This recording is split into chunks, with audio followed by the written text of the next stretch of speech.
Yung niluluto ni Inday kasi birthday ng kanyang anak, 18th birthday. Ano bang meron tayong luto? Ayan, wala.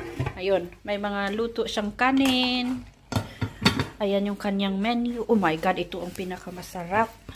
Ayan, oh. Ang laki ng crab niya, pero yan. Ayan. Ano tawag dito, ga? Ribs. Ayan. Ayan, ang masarap. Ayan, ang paborito. Oo.